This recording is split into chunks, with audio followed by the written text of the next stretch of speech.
Hey, welcome back to Styrene Relic. If you've been a first time stopping by, I appreciate that too. My name's Paul, and I've got a couple of 56 Chevys I want to show you, plus this boat. I put this 56 Chevy out on a short video, and that thing really took off on me, and I was pretty happy with that. So I thought, well, I'm going to finish this thing up, and so I took today and did just that. Finished it up, got it off my bench, and now it can go in the display case. I bought that as a bag kit at my old hobby shop before he closed. $5. Everything was there except for the headlight lenses. I got the boat. I bought that brand new, and I was thinking, boy, that would make a nice pair right there. So that's what I did. I ended up building this just for that. 56, and it's just about the right time frame. So the boat's kind of cool. I always like them older boats. It's a race boat. I like that sharp pinstriping on the side. It had a bunch of little fish in front of it, but I cut those off because I wanted the scallops on the boat.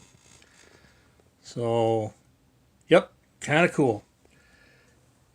It's, I don't even remember. I think it's a little four, or no, that's a Lincoln, I think it is, with three deuces, or three singles. And then, 56. Like I say, this was a bag kit.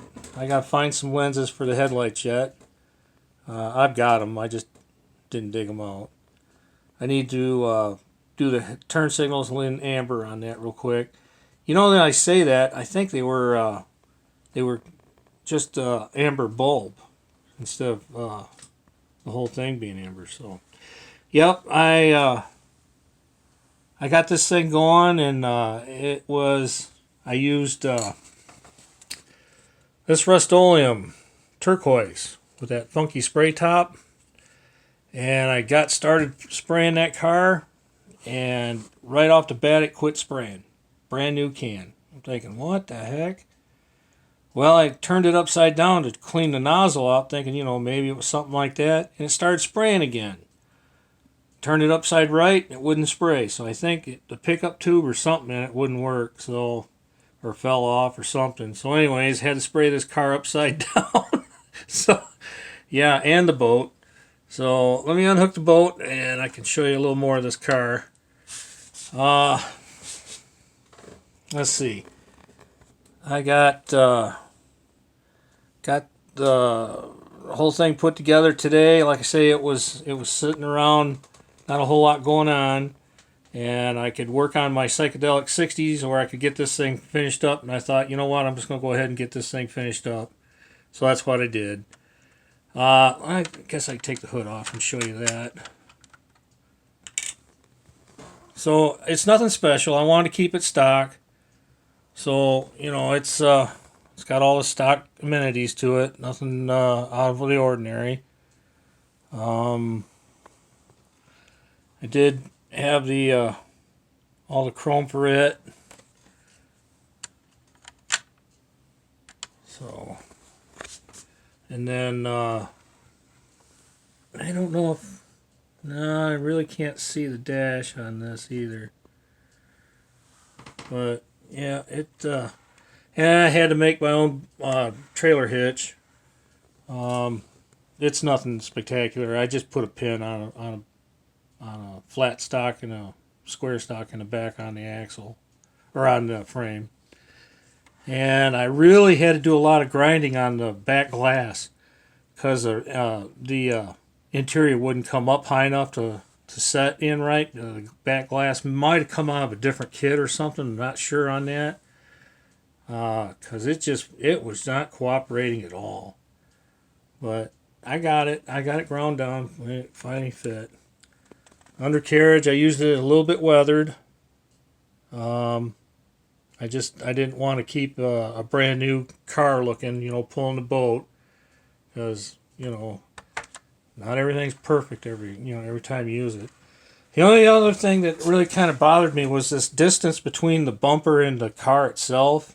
The rear frame horns were stuck out just a little farther than I cared. I thought about trimming them back. And at the last minute, I thought, you know what, I just want to get it done. probably shouldn't do that, but it'd be an easy fix later on if I decide to do it. So let's see. I think that's everything, except for I do want to point out, somebody might have noticed that I got the outside mirror on, but the mirror itself is not on yet. That's Revell's notorious for those two-piece mirrors. They just drive me nuts. I never could understand why they had to do that. But they do, so you just keep going. All right, got another 56.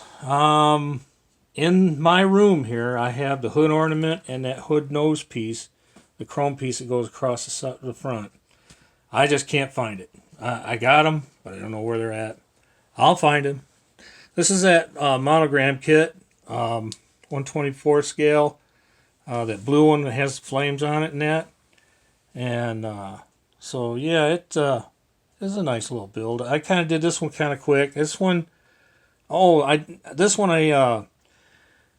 got it painted and I used my Sharpie to do the trim on it. And this one, I started out using my Maltol pen, and it dried up on me. So I tried the Sharpie and didn't like it. And by now everything was kind of getting a little funky. I cleaned it up best I could, and then I just ended up, I foiled it. Should have done that to begin with. I should have been just foiling it just to get it done. This car was a real quick build. I just wanted to do as a fun little build. I wanted to just have some fun, so I just went ahead and did it. Nothing fancy, right out of the box. I put a CB antenna on the back because, everybody ran those. Dirtied it up just a little bit, not a lot. So...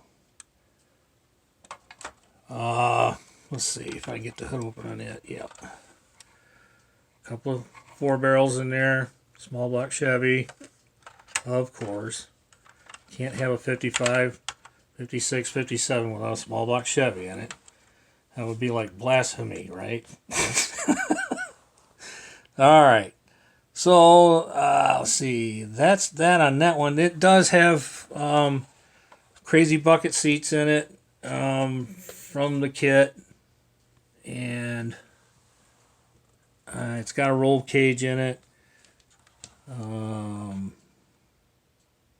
That's about it. Shifters on the floor.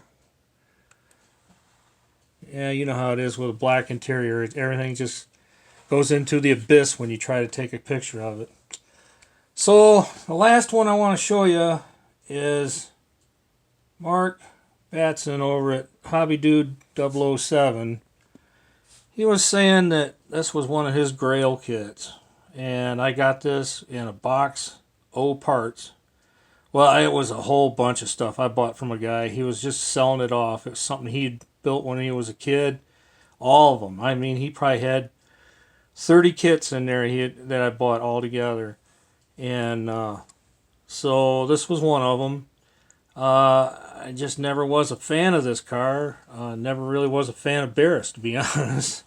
I like what his brother Sam did, but I don't know. When George started doing TV stuff, I just kind of lost interest in it. But that's all right. Everybody's got their flavors.